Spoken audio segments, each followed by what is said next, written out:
നമസ്കാരം. രാവിലെ അങ്ങനെ ദോശ ചുടാമെന്ന് വിചാരിച്ചു. അരി അരച്ചു വെച്ചേക്കുന്നു. ദോശയ്ക്ക് മാവ് ഇന്നലെ അരച്ചത്. അപ്പോൾ ആണെങ്കിൽ ഞാൻ വിചാരിച്ചു രാവിലെ അങ്ങ് ദോശ ഉണ്ടാക്കാമെന്ന്. അപ്പം നമുക്ക് ദോശയും ചമ്മന്തി അരയ്ക്കുന്നത് നിങ്ങളിന്ന് കാണിക്കും. ഓക്കെ.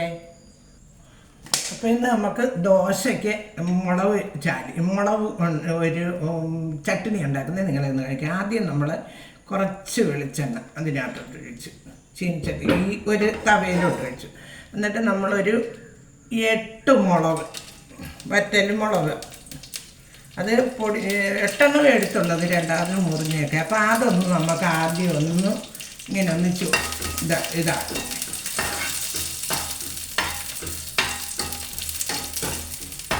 അപ്പം നമ്മുടെ മുളക് നമ്മൾ ഒന്ന് മൂപ്പിച്ചെടുക്കും. ഇപ്പം നമ്മുടെ മുളക് നമ്മൾ വറുത്തിങ്ങി മാറ്റി. ഇനി നമുക്കൊരു 8 കൊച്ചുള്ളി അതും നമുക്ക് മൂപ്പിച്ചെടുക്കും. അപ്പം അതിൻ്റെ കൂടെ തന്നെ നമ്മൾ ഒരു പിടി കരിയാപ്പിലയും കൂടി ഇടുന്നുണ്ട്. അത് തണ്ടോടുകൂടി തന്നെ ഞാൻ ഇട്ടേക്കുന്നു. അപ്പം നമുക്ക് ഇതൊന്ന് മൂപ്പിച്ചെടുക്കും.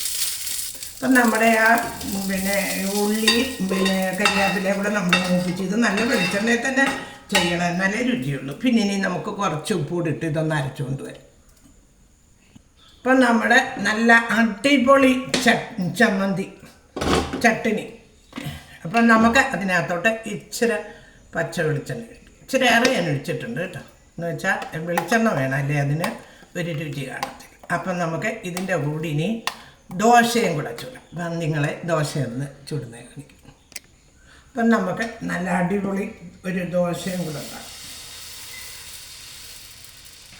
ഞാൻ അധികം ഇങ്ങനെ വലുതാക്കത്തില്ല, ഒരു നോർമൽ. അപ്പം നമ്മൾ ദോശയൊന്നും ഉണ്ടാവും. ഓക്കെ. അപ്പം നമുക്ക് നമ്മുടെ ദോശയൊന്ന് തിരിച്ചു, ദോശ ഇച്ചിരി കൂടി.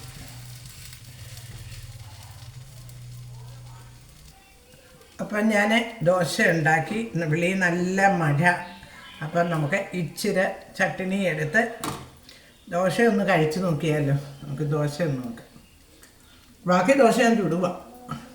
അപ്പം നല്ല അടിപൊളിയായിട്ട് ഒത്തിട്ടുണ്ട്. നിങ്ങളെല്ലാവരും ഇങ്ങനെ ഒന്ന് ദോശ ഉണ്ടാക്കിക്കോക്ക്. ഇനി ഇച്ചിരി ഇവിടെ നാട്ടിൽ വന്നുകൊണ്ട് നമ്മൾ കട്ടൻ വെള്ളം അനത്തി, ഒരു ശകലം കട്ടൻ വെള്ളം അനത്തി രാവിലെ നമുക്ക് ദോശയും കട്ടൻ വെള്ളം അത്. അപ്പം വെളിയിൽ മഴയൊക്കെ നടക്കുന്നു. എല്ലാവരും എനിക്ക് ലൈക്കും കമൻറ്റും സബ്സ്ക്രൈബും ഒക്കെ ചെയ്യണേ. Okay, by.